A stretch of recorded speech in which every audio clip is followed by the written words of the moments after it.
Did I manage to become an auror? The results are in.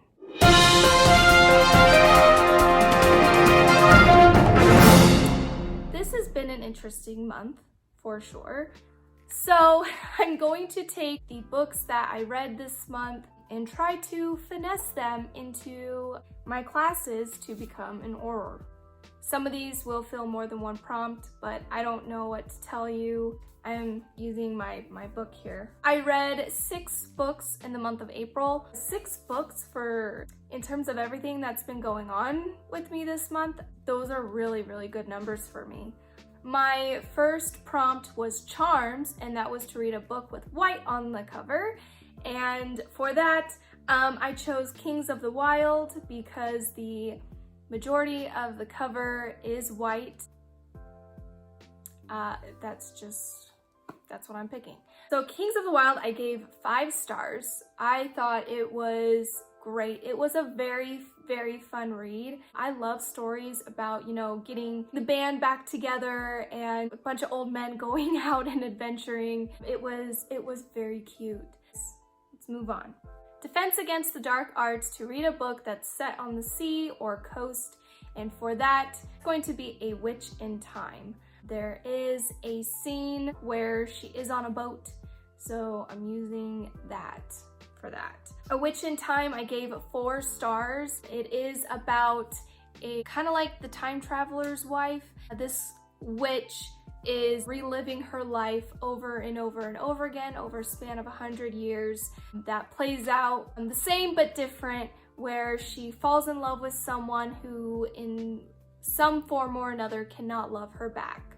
I don't want to give out any more details to the story because I feel like it will be spoilery, and it's one of those books where you need to connect the dots, and I found it pretty enjoyable. It wasn't what I thought it was gonna be. I didn't even realize until a little bit later that the cover was actually a girl holding a clock.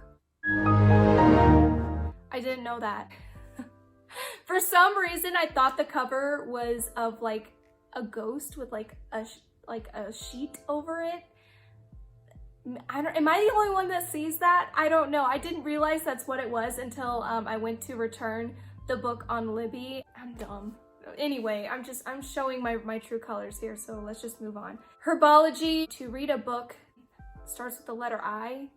I am going to use The Walking Dead Volume 1 because it is Volume I for this prompt, because I just could not for the life of me find a book that starts with the letter I that I was interested in reading. I wasn't gonna bother with it, so.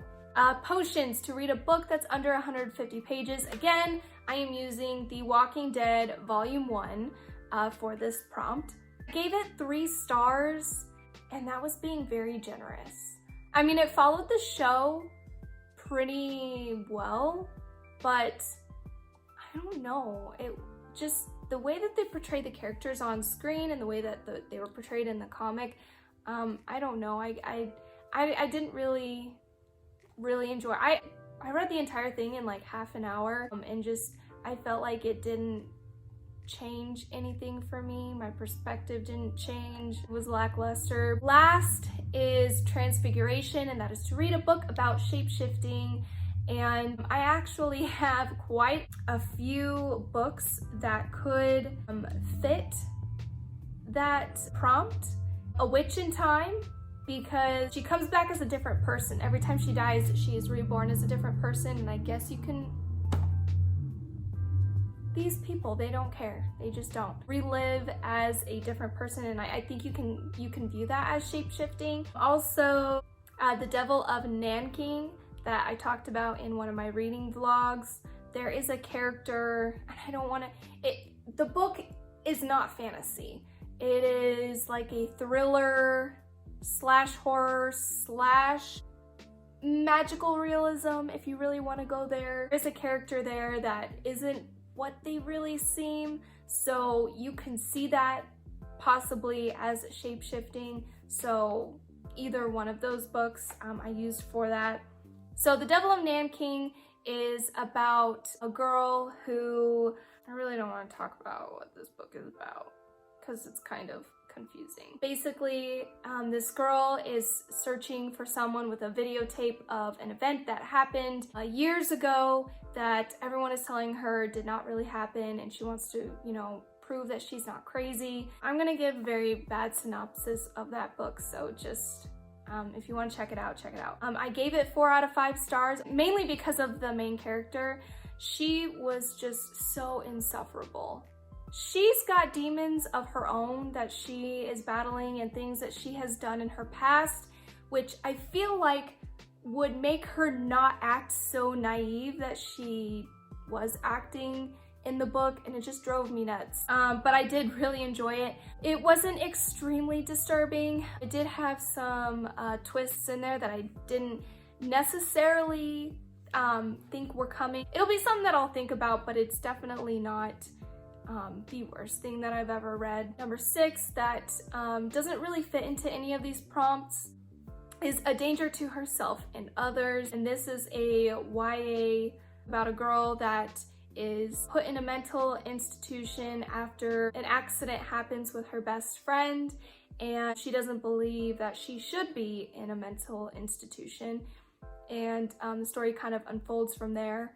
I gave 4 stars because I feel like it was like a YA version of Black Swan, and that's a phenomenal movie.